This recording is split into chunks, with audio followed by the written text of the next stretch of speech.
In this video, we're going to talk about the top powerlifting exercises for beginners, and we're going to talk about 2 exercises for both the squat and the deadlift, great for beginners that are indispensable.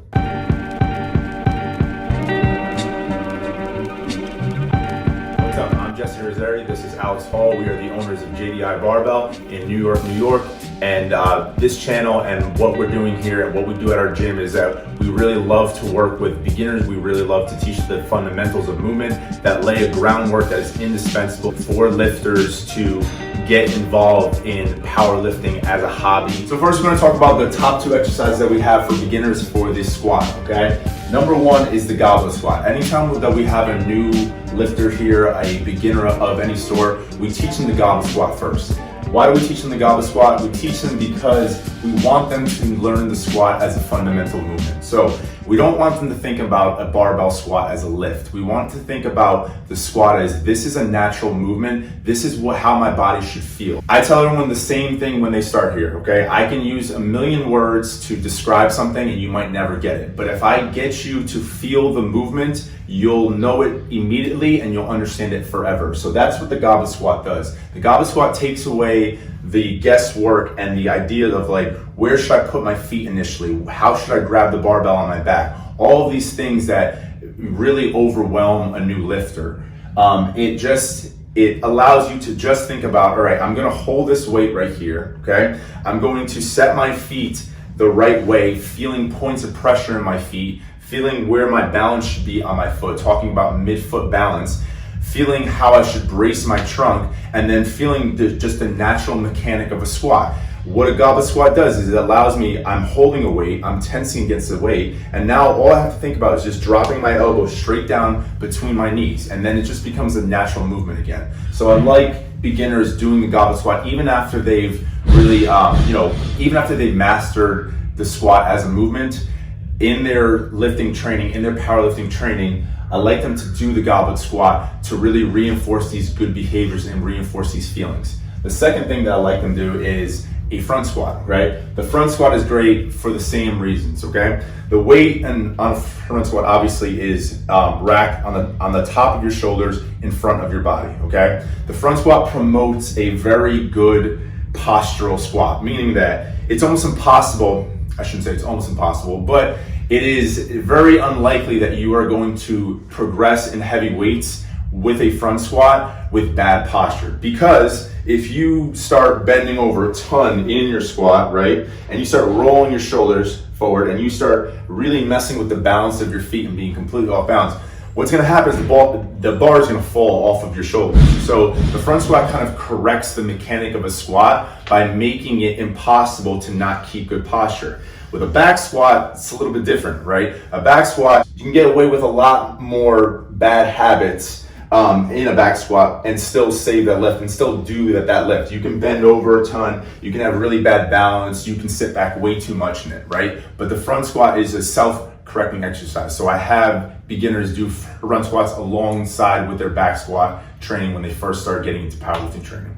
All right, so besides the squat, today we have the deadlift. Now for the deadlift, there are 2 important exercises that can be overlooked and overlooked in specific ways, right? One is a barbell row, okay? Barbell row I'm listing as one of the most important deadlift accessory movements, right? Or exercises that beginners should learn how to do correctly, okay? Now we've all seen people in gyms doing barbell rows like this, right? And losing stability in their upper back. And one of the reasons why I think the barbell row is so important is because if it's done right, it emphasizes specifically your hip hinge and it emphasizes your stability in that position, right? So upper back stability in that position. You'll see a lot of people lose stability in their upper back thinking that a deadlift is just a lower back movement, right? And we all know that it's not. Second, I'm gonna list the RDL. Okay, RDL being the Romanian deadlift. Okay, why the Romanian deadlift? We could do stiff leg deadlifts. We could do lots of other stuff, right?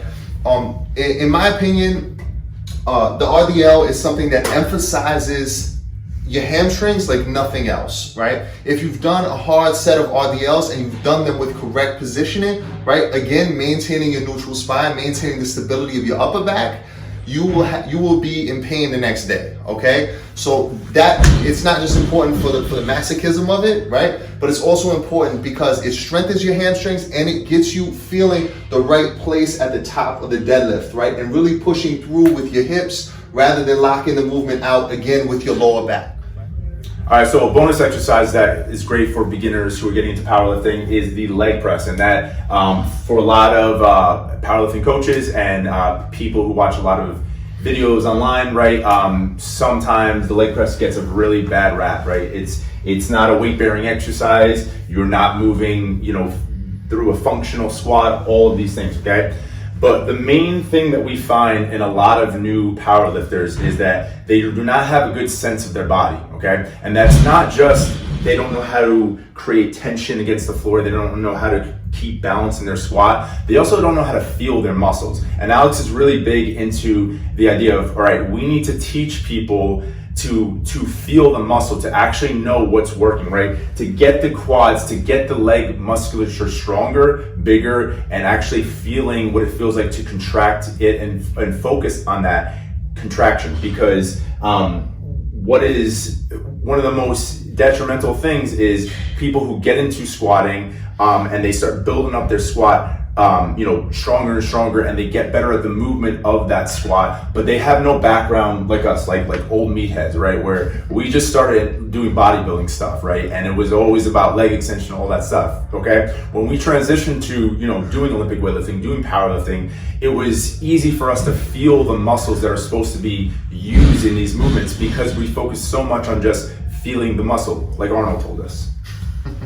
That's right, you listen to Arnold all the time. So, the leg press, the reason why the leg press is kind of down here as the most important but not important exercise, right, is just because the leg press enables you, and not like the meatheads do it, right? Not like me, and forgive me all the meatheads, right? But not just like randomly pushing, moving, doing 3 inches of range of motion and pushing a ton of plates, right? But actually moving through a full range of motion on a leg press really allows you to get your legs strong, and you can use big weight, right, and move while moving through a full range of motion. What that does, it helps you build muscle, it helps you get strong, right? You don't want your weak link in any of these movements to be your quads, right? If your quads are strong and if your legs are strong, you're gonna have an easier time playing with the mechanics of the movement. The problem with the movement is not gonna be your strength, right? It may be something with your technique, it may be a flaw, but those things will be easier to work on and point out if you already have the foundational leg strength. So those are 2 exercises for both the squat and the deadlift that we think are great for beginner powerlifters. We'll be back with the bench press exercises as well.